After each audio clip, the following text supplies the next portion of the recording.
What's up, everybody? Thralls Metal here once again. I'm Necrotic Nick. I'm Jammin John. And we have yet another album review for you, actually one that was coming up in the comments. And initially, I thought about going over the latest Paganizer, but we would have to talk about like all of Raga's bands, and that would just take forever anyway. Right. So we're going to go over the latest offering from Winterfylleth, the Imperious Horizon. This also comes out on the 13th of September on Candlelight Records. This band formed in 2007 in England. This is their 8th album overall. Now, I do know this band. I listened to them years ago. It has been quite some time since I actually revisited them. And I do own 3 of their albums: The Ghost of Heritage, The Divination of Antiquity, and The Hallowing of Heirdom. All of their album titles begin with V, I guess. But it has been a long time since I've actually revisited those albums. And honestly, it has been kind of a long time, at least in terms of this band, for a release. It's been 4 years since their last one, and usually they kind of put out an album like every 2 years. And for those that don't know, this is straight up black metal, atmospheric black metal. It's very much about like nature and British history and folklore and black metal stuff that isn't Norwegian. I've never heard of this band until today. I mean, you know my story. Black metal and I haven't always got along, and straightforward black metal, you know, I just got to keep giving things a day in court. That's pretty much where I'm at. This is black metal, and I say, okay, and we go from there. Do they wear the corpse paint? Have they committed any felonies? Right.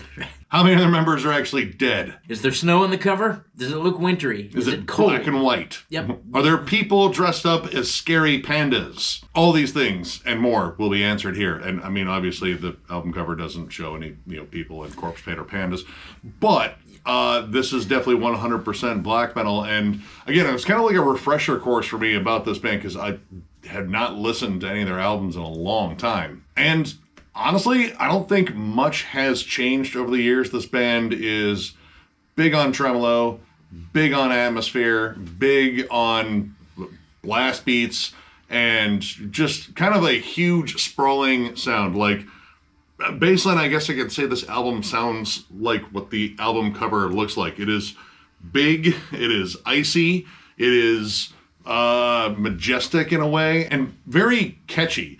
But like, I don't know, like the whole vibe of this album, or at least most of the album, it has this sort of contrast between like bright ascending melodies and just sort of the cold, melancholic sort of vibe you get from like more, I wouldn't call it like necessarily like depressive black metal, but it definitely has like kind of a, I don't know, more of a just a dreary vibe to it. Yeah, like for some reason it's kind of pretty. We were talking about this earlier. It's like you look outside and there's icicles and the sun shines through the icicles and you go, that's nice, but I'm not going outside. I'm going to stay in the house where it's warm. I have my cat, I have my robe, all is well, but it sure looks pretty outside. I pretty much compared it to like, again, the awe and beauty of nature. Like, again, this album cover, you look at this majestic mountain.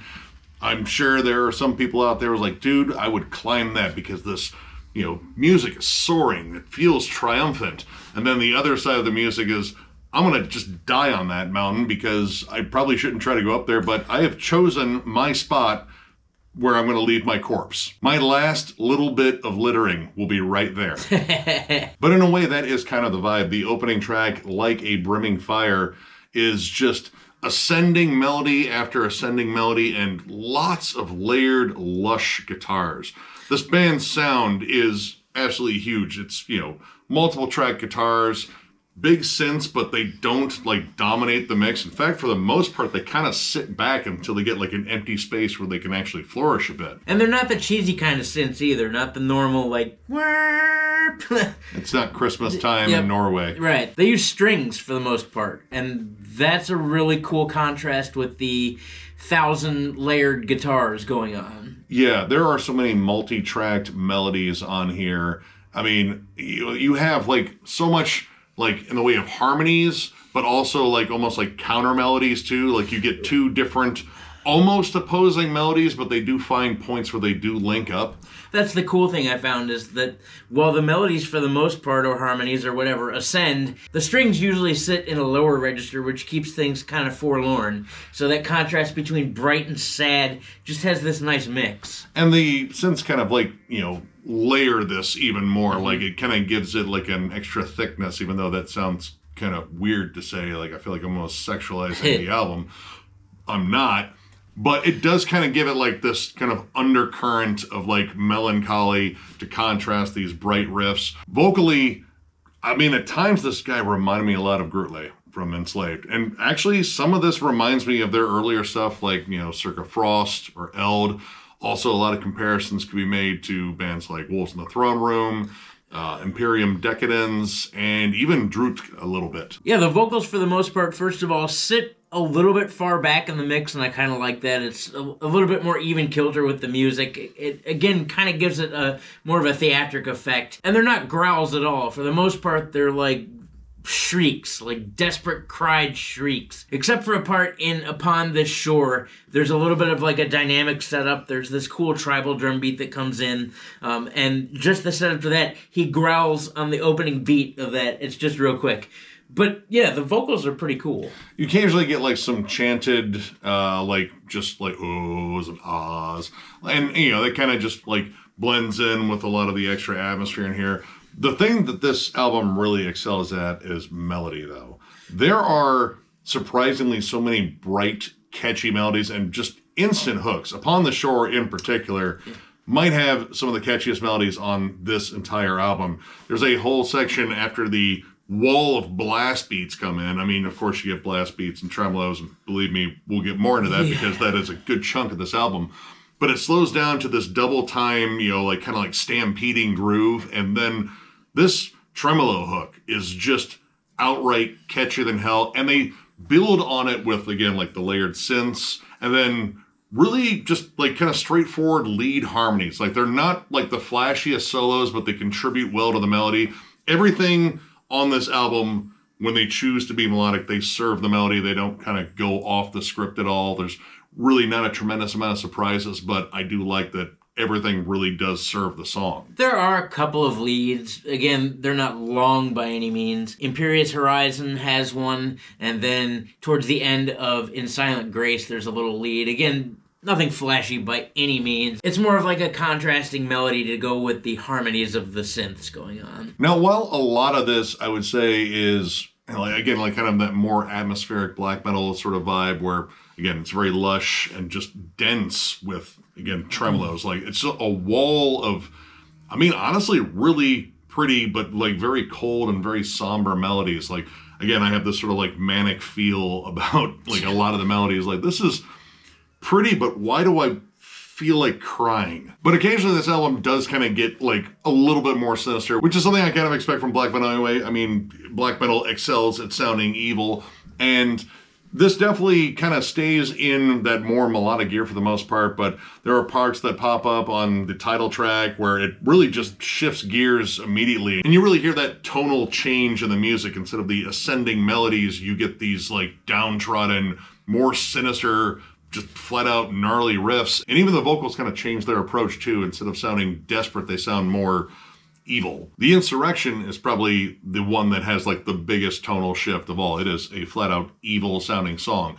It does get epic and, it kind of soars a little bit, but it soars like giant bat wings, like over a fucking town of innocent people or whatever. I don't know what they do in England. The vibe of that song is definitely darker. It's much more sinister. The riffs, I mean, honestly, it feels more like a Marduk song versus, what the rest of the album is.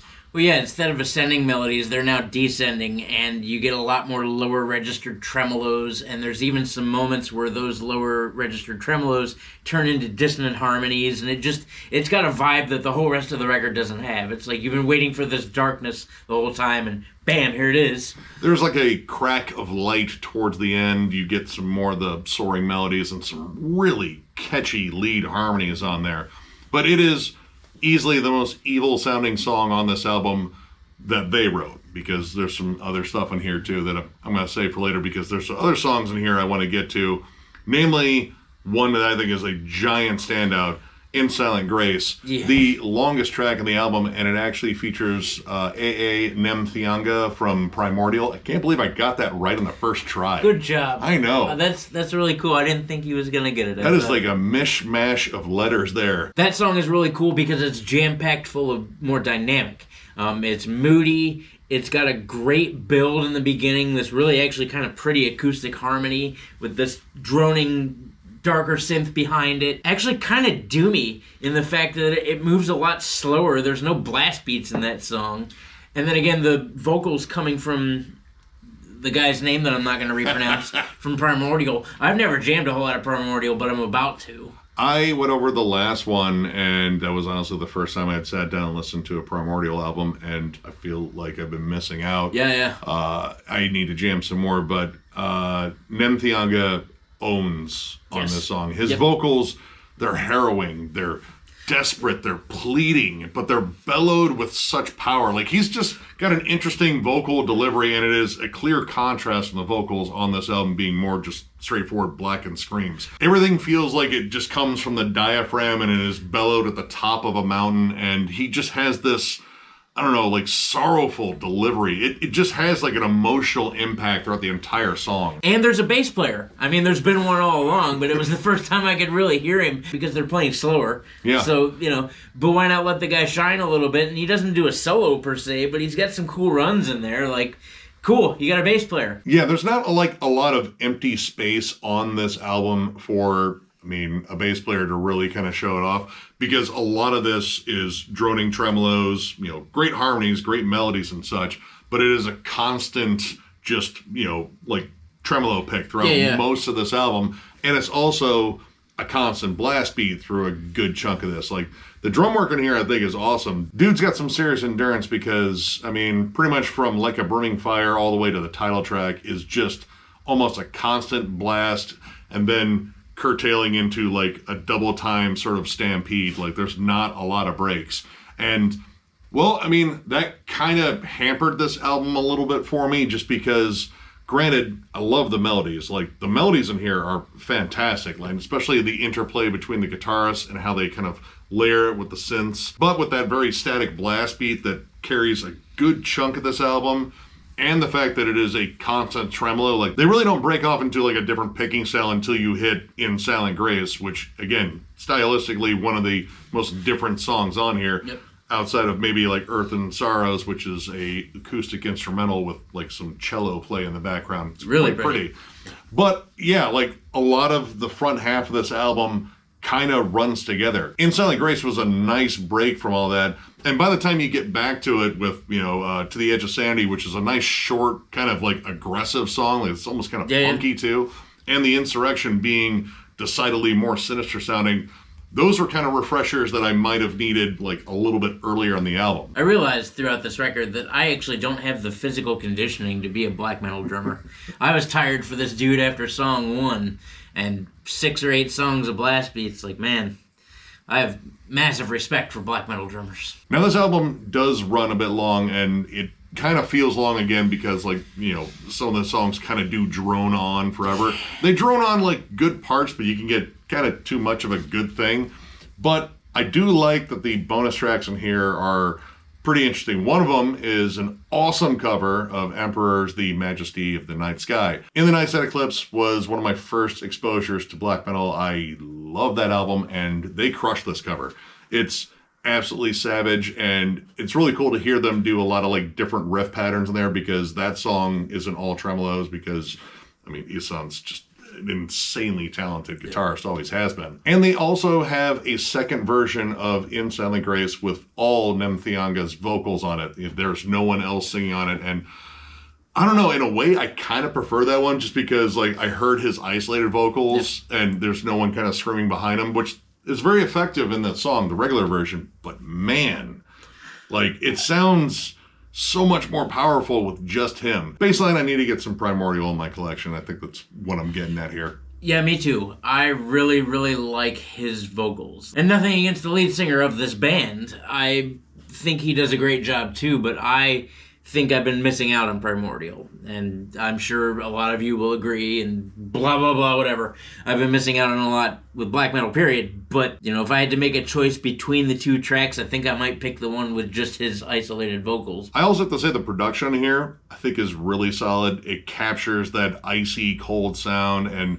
man, like all the layering on the guitars, I think is really impressive. This was actually done by Chris Fielding, who is a now former member of Conan. Apparently he left last year. I didn't know, which sucks because Conan's awesome, but I'm pretty sure they found themselves another bassist that's probably able to drone on some bass tones pretty well. But yeah, I think he did an awesome job on here. It sounds well mixed. Everything's separated well, but you get, again, that kind of wall of sound effect too. And one little grievance I had is I wish they'd stick with riffs longer. In the song To the Edge of Tyranny, towards the end of that song, there's actually a pretty riffy part, and it's actually really cool, but they abandon it too quickly, in my opinion, and go back into blasts.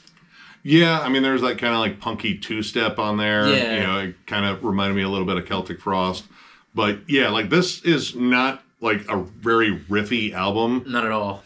But I kind of like the whole centered on melody thing. So yeah, there's stuff on here that I really love. And there's also just a few things in here that are like kind of my, you know, nitpicks with this style of black metal. And with that being said, I'm going to give this record 3 stars. Again, me not being very black metal and having, you know, many things to compare it to, I've learned in the last few months here what I like about black metal and what I don't. And there are a lot of elements in here that I do like. I do like atmosphere. I will say that hands down. I think that carries over from death metal for me. Like, I like a ambient, cold, dark sounding album. But one of the things I like about black metal that isn't so much prevalent in here is riffs. There are a couple of riffy moments. Again, I wish they hung out a little bit longer, but I understand that not all black metal has riffs. There are great melodies in here. There are great harmonies. There are many catchy moments that I didn't think there would be. Because this is so filled with just static blasts and droning on, like I was like, man, is this going to be the whole record? I don't know. In spite of that, there were a few catchy moments. I think it is mixed pretty well. In the beginning, I had a little bit of issue with, you know, the drums being a little thin. Like, the snare drum was present, the toms were present. I was like, man, where's the kick drum? But at the same time, it grew on me. I enjoyed this. I just wish it had a little bit more riffs. And that's kind of, you know, my take on where I am for black metal. Atmosphere is awesome. This is layered to shit. I like it. I just want some more riffs. In the end, if you're a fan of bands like Wolves in the Throne Room and pretty much Enslaved and Drutk, is that how you say it? Yep. Drutk. Yep. If you're a fan of those bands, again, these are things I'm getting used to. You probably want to check this out. Give it a spin on your own accord, because remember, I'm not the black metal guy. So, Nick? I'm actually going to give it 3.5 stars. Now, I am with John here in terms of I like riffs. I like my black metal generally very riffy, but I do like the atmospheric stuff, and this band does do it really well. The bright ascending melodies on here are absolutely infectious, especially Upon the Shore.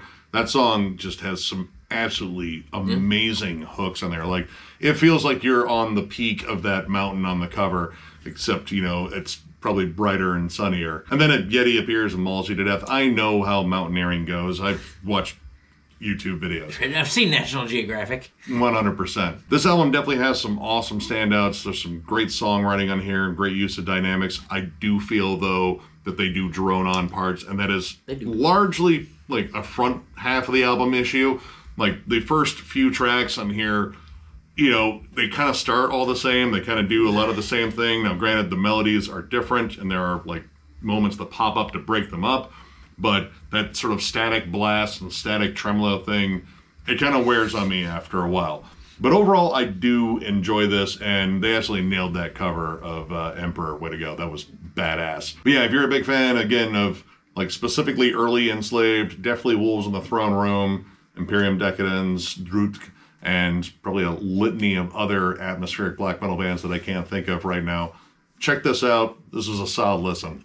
So, if you enjoyed this review, give it a thumbs up, and if you are new to the channel, subscribe, because we do stuff like this all the time. We are also on Patreon. If you'd like to help us out there, there's a link down below to thrallsmetal.com. Our Patreon link is there. It is also on our channel up in the banner in the bottom right-hand corner. But if you are looking for Thralls Metal stuff, you have to go to thrallsmetal.com. We have t-shirts, both old and new. The old ones are discounted, provided we have your size. And we even have hats, too. So if you're looking for any of that stuff, click the link down below. Tons of stuff going on at Thralls of Metal, album reviews, discography rankings, Nick's never-ending collection updates, is it metal, is it not metal, states of metal, a myriad of forums and live streams we've been doing lately. Just tons of stuff. We keep doing Thralls of Metal. I actually do Thralls of Metal almost as much as I do my full-time job anyway, so yeah, things are pretty packed. We do all this for you guys, all of our friends, our family, our subscribers, everybody involved. We just keep pumping out good shit because you guys like it, and that makes us happy. So thank you. You made it sound like we're pooping. We're not. We're not pooping. I right. did poop today, though. That's good. That's fantastic. I might poop again. Who knows? Also amazing news. Anyway, yeah, I just want to thank you guys one more time because you guys are absolutely awesome, and we will catch you later.